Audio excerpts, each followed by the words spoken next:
Well, there's no shortage of critics when it comes to the tone and quality of the debate in the House of Commons these days, and it turns out some of the harshest critics are MPs themselves. Regular viewers of CPAC see it for themselves, the often hyper-partisan debate, the heckling and the name-calling. A majority of MPs in the House know it, and they don't like it either. But they can't agree on how to fix it. Those are the findings of a new survey from the Samara Centre for Democracy, a not-for-profit, non-partisan organization that promotes greater engagement in the political process. Jane Hilderman is Samara's executive director. She joins me from Toronto. Good to see you again, Jane. Hi, Peter. Thanks for being with me as we talk yet again about things that are wrong with our democracy and ways to try and improve them. So let's start with the bottom line in this new survey on what really amounts to how MPs see themselves and the quality of their work in Parliament. That's right. This survey asked MPs both to do some diagnostic work in terms of what they thought the House of Commons was performing well at, what the obstacles were for them being effective in their roles. And then the second part of our survey asked them to sort of indicate their level of support for a variety of different reform ideas that touched on different parts of the work of Parliament. So debates, private members' legislation, committees, that sort of thing. Okay, we're going to walk through it in just a moment. But why did you set out to collect this information? Well, to be honest, we have surveyed MPs before. Normally, we've looked specifically at the practice of heckling. So this was stepping back and broadening the lens a little bit to look at, the whole performance more widely across different venues in the Commons, not just question period and not just debate. And we were working with the All-Party Democracy Caucus this time, which was new for us. They are a new group that formed on the Hill, comprised of MPs from all the major parties, and are also interested in the question of how to improve our democracy. And so they were interested in getting some more data as well in terms of MPs' assessment and in levels of interest in reform. So we actually worked together with them on sort of developing the survey and then also sending out the survey to members of Parliament. Right. And how many of them answered the survey? We had 100 right on the nose, which is actually the largest number of MPs we've had respond to a survey that we've conducted. And it was in those late weeks as the House was wrapping up in June, which are particularly busy. So we saw this as a really positive sign, probably in part because of our collaboration with the All-Party Democracy Caucus, also because I think a lot of MPs thought this was an important topic to have their voice heard. Okay, let's get into some of the details here of what you found. What did you find when you asked MPs to assess the level of debate and exchange of views in their daily work and largely in the House of Commons and when they work on Parliament Hill? What did you find? Well, it was interesting because there was actually quite a bit of alignment across different MPs from different parties here. By far, most were quite critical or unsatisfied with the sort of quality and civility of debate in the House of Commons. And as you sort of said in your introductory comments, Canadians see this. Now we know for sure that MPs see it too.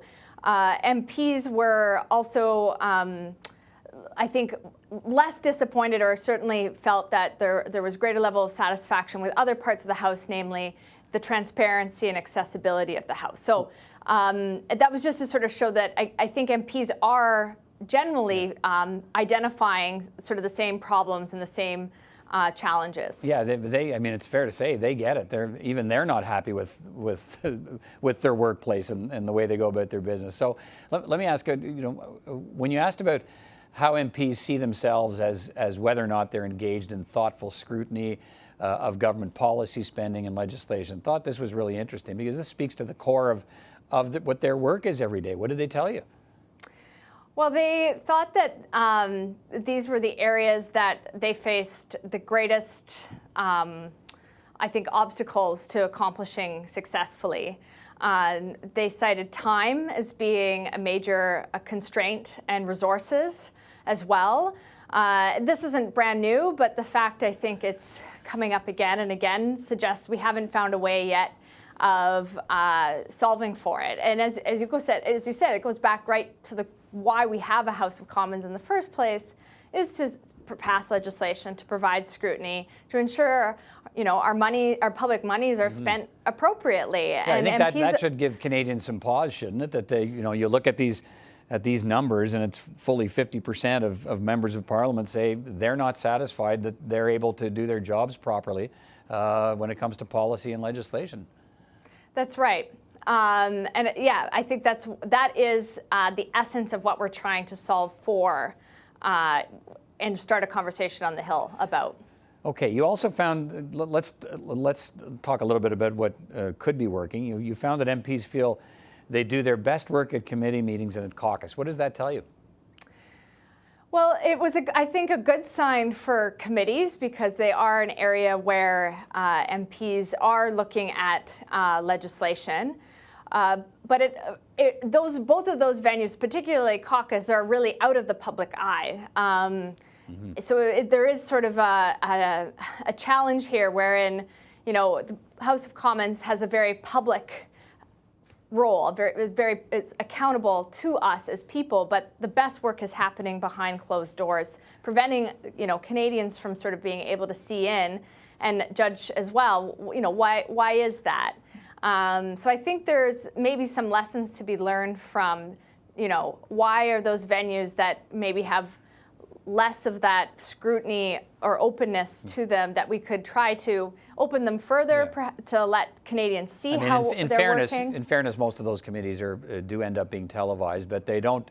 And what they do is when you see committee work, it's true. There's a higher level of collaboration. It's not the same setting as it is as question period, where the idea there is to be is all about the cut and thrust and trying to score points.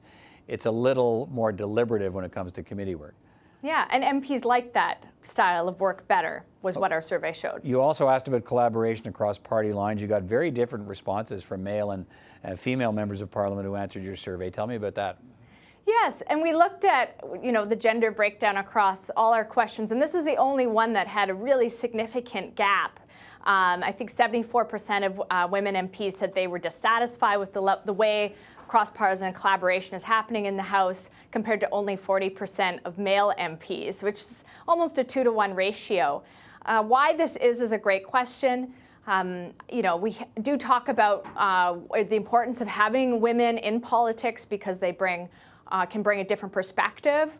Perhaps they also can bring a different way of doing politics. Now, I don't think all women must be collaborative leaders, but clearly it is something that they look for in a workplace and find it perhaps more absent than their male colleagues. Okay, so in large measure, they agree there's a problem. What they can't agree on is how to fix it. I found that interesting, that, yeah, we have a problem, but we can't agree on what should be done to reform it. What does that say? Well, we sort of presented 12 different options, and by no means are those 12 the only options for reform out there, but this was sort of us trying to prioritize on the basis of input from the Democracy Caucus.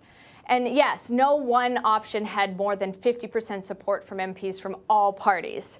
That said, some ideas definitely were hitting that roughly that level of support in some ideas, but others not. And so I think I take some hope in the sense that it's not that MPs are confused about what will work. I think that they are open to hearing some more. They need more room to discuss the merits of these different ideas. Because I think I got the sense from some of the write-in comments that MPs had different ideas about how these reforms would actually work in practice. So we actually need to back up probably and do some education, explain how these reforms that have now been implemented in other jurisdictions are working, and sort of, I think, help demystify what it means to make some of these changes for the House of Commons. All right, Jane Hilderman from Samara. Good to talk to you again, and we'll talk again soon. Okay, thanks, Peter.